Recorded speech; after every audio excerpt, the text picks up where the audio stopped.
तो पिछले पार्ट में हमने देखा था कि मुयान ने युआन को हरा दिया था, लेकिन उसके बाद अब वहाँ पर चेन आ गया था जो कि मुयान से वही ट्री हार्ट की डिमांड करता है जिसे युआन भी लेना चाहता था। अब चेन बहुत पावरफुल था, इस कारण से सभी लोग उसे देखकर बहुत ज्यादा डर गए थे और शौक में लग रहे थे। लेकिन यहाँ पर मुयान उससे कहता है कि अगर मैं तुम्हें वो ना दूं तो अब इस चीज पर चेन कहता है कि तो मैं तुम्हें खत्म कर दूंगा। अब मुयान कहता है कि अगर ऐसी बात है तो एक बार कोशिश करके देख लो। अगर फिर अब इस पार्ट की स्टार्टिंग भी इसी के आगे से होती है।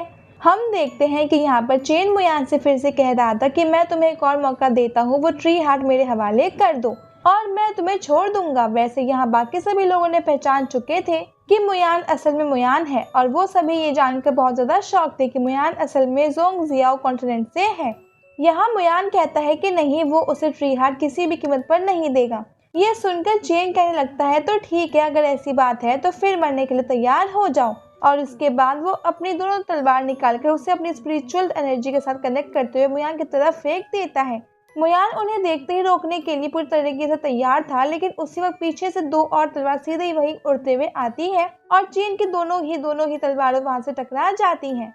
हम देखते हैं कि वो दोनों जो तलवार थी वो इस एनर्जी के साथ कनेक्ट थी और कोई उन्हें स्पिरिचुअल पावर की वजह से कंट्रोल कर रहा था। वो जो भी था वो चेन की तलवारों को रोक देता है और पीछे को फेंक देता है। ये देखकर एक बार तो मुयान भी शॉक था और सोच रहा था कि आखिर यहाँ पर कौन है जो उसकी मदद कर रहा है।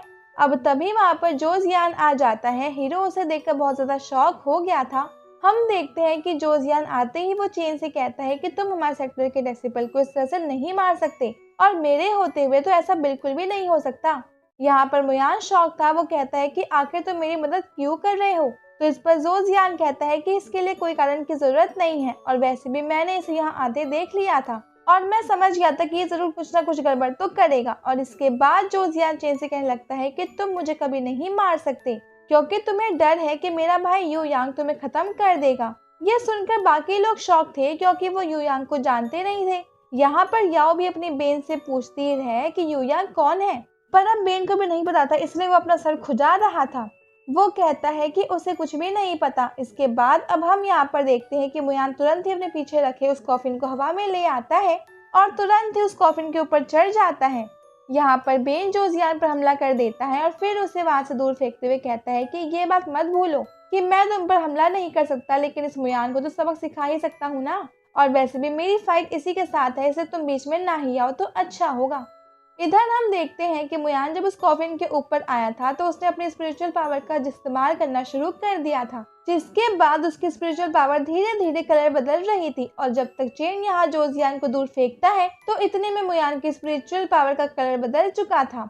हम देखते हैं कि यहाँ वो कॉफिन धीरे धीरे ओपन हो जाता है और मुयान सीधा उसके अंदर चला जाता है, जिसके बाद उस कॉफिन के आसपास एक बैरियर आ चुका था। वहाँ एक एनर्जी रिलीज होती है और हम देखते हैं कि जब वो बैरियर वहाँ पर बन रहा था तो उसी वक्त यहाँ से चेन उस कॉफिन की तरफ हमला करता है और साथ ही जोजियान भी ऊपर की तरफ हमला कर देता है। जोजियान ने अपनी स्पिरिचुअल पावर की मदद से चेन के वेपन्स को रोक लिया था, जिससे कि वो कॉफिन में बंद हो गया था और फिर वो बैरियर भी क्रिएट हो चुका था। और इसके बाद अचानक से वो कॉफिन वहाँ से गायब हो जाता है। ये देखकर यहाँ चेन बहुत ज्यादा शॉक था। वैसे कॉफिन के गायब होते ही यहाँ पर वो दोनों लोग भी आ चुके थे जिन्हें हमने कुछ पार्ट पहले देखा था। वो चेन से कह रहे थे कि तुमने कितनी बेवकूफी का काम किया है, तुमने उसे वो कॉफिन ले जाने दिया। तुम्हें पहले ही इस बात का ध्यान रखना चाहिए था कि वो इस जगह पर आए ही नहीं।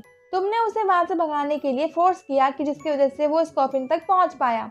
साथ ही वो दोनों ये भी कह रहे थे कि अगर हैंगिंग माउंटेन के एल्डर को पता चला कि तुमने ऐसी हरकत की है और वो कॉफिन लेकर भाग चुका है तो तुम जानते हो कि उन्हें कितना गुस्सा आएगा। तो यहाँ पर अब चेन कहता है कि इसमें मेरी क्या गलती है, मुझे कैसे पता होगा कि वो यहाँ इस कॉफिन के अंदर घुस जाएगा और इसे लेकर यहाँ से भाग जाएगा।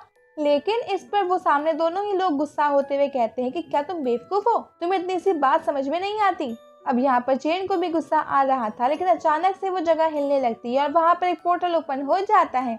ये पोर्टल असल में इस जगह का एग्जिट था। अब ये देखकर सभी लोग बहुत ज्यादा शॉक थे। यहाँ याओ कह रही थी कि अभी तो एक और दिन बचा था इस जगह पर रुकने के लिए, लेकिन अब पोर्टल ओपन हो गया था तो इन लोगों को वहां से बाहर निकलना जरूरी था। हम देखते हैं कि पहले तो वो दोनों लोग जिन्हें हमने पहले पार्ट में देखा था वो वहां से चले जाते हैं और उनके जाने के बाद यहाँ पर चेन कह रहा था कि मुयान पर अगर तुम नहीं भी मरे होंगे तो भी मैं तुम्हें छोड़ूंगा नहीं। दरअसल उन लोगों को डाउट है कि मुयान मर चुका है, क्योंकि कॉफिन के अंदर जाना तो बहुत आसान काम है, लेकिन उसे बाहर निकल पाना मुश्किल है, शायद नामुमकिन भी है। और इसके बाद अब चेन भी वहां से चला गया था और फिर सीन चेंज हो जाता है। अब सीन चेंज होने के बाद हम आ चुके थे उस जगह से बाहर जहाँ पर सभी लोग अभी इन लोगों को इंतजार कर रहे थे। हम सबसे पहले यहाँ पर आ जाते हैं एक मास्टर के पास और फिर हमें पता चलता है कि ये असल में यू के फादर हैं। यू वही ग्रीन ड्रेस वाली लड़की थी जो कि मुयान को उस जगह पर मिली थी और उसने मुयान को धोखा दिया था, जिसके बाद मुयान ने हमला करने के बाद उसे मार दिया था। और जब मास्टर को ये बात पता चलती है तो उनकी बेटी अब नहीं रही, तो इस चीज से वो बहुत ज्यादा दुखी और बहुत ज्यादा गुस्सा हो जाते हैं। अब हम यहाँ हमारे वाले मास्टर के पास आ चुके थे जहाँ जो, जियान, बाई और ब्रदर जो तीनों ही वहाँ से बाहर आ गए थे। और अभी वो सेक्टर मास्टर के पास आते हैं जहाँ पर जो जियान कहता है कि शायद मुयान अब नहीं रहा। अब ये बात सुनकर सभी बहुत ज्यादा शॉक थे। यहाँ ये सुनकर स्नेक एल्डर को बहुत ज्यादा गुस्सा आ रहा था। वो गुस्से में कहता है कि तुम कैसे कह सकते हो, आखिर तुमने उसे अपने आंखों के सामने मरने कैसे दिया। अभी स्नेक एल्डर सच में बहुत ज्यादा गुस्से में लग रहा था। उसी वक्त वहाँ पर यू के फादर आ जाते हैं। वो भी इस वक्त बहुत ज्यादा गुस्से में थे। वो कह रहे थे कि जो हुआ वो हुआ, बहुत अच्छा हुआ, लेकिन मैं तुमसे बहुत ज्यादा गुस्सा हूँ। तुमने उसे अपने सेक्टर में नाम और पहचान बदल कर रहने दिया जबकि वो जोंग जियाओ कॉन्टिनेंट से था। ये बात सुनकर वहाँ पर सेक्टर मास्टर कहते हैं कि ये तो पहले से फिक्स था ना कि वहाँ पर किसी को कुछ भी होता है तो इसमें किसी की जिम्मेदारी नहीं होगी, और वैसे भी एक दूसरे पर अटैक करना वहाँ पर अलाउड था।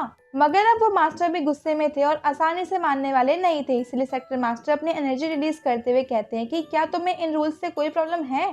तो यहाँ पर वो मास्टर कहते हैं कि इस बार तो मैं तुम लोगों को छोड़ रहा हूँ, लेकिन अगर मुझे पता चला कि मुयान जिंदा है तो फिर मैं उसके साथ साथ तुम सभी लोगों से भी बदला लूंगा। इसके बाद अब वो वहां से चला गया था और फिर सेक्टर मास्टर और स्नेक एल्डर भी यहाँ से चले जाते हैं।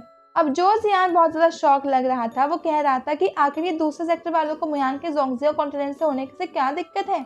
दरअसल जो जियान को अभी भी मुयान के बारे में कुछ भी नहीं पता है। उसे सिर्फ इतना पता था कि मुयान उसके सेक्टर से नहीं है, वो किसी दूसरे सेक्टर से यहाँ पर आया है और उसने उनके सेक्टर को ज्वाइन कर लिया है। लेकिन देखते ही हैं कि उसे ये सब बातें कब तक पता चलती हैं, क्योंकि अब इसके बाद तो ये पार्ट यहीं पे एंड हो जाता है। और अब अगर आपको ये वीडियो पसंद आई है प्लीज इसे लाइक कर दीजिएगा और चैनल सब्सक्राइब जरूर से कर लीजिएगा। अब हम मिलते हैं आपसे अगले वीडियो, तब तक के लिए bye bye guys and take care.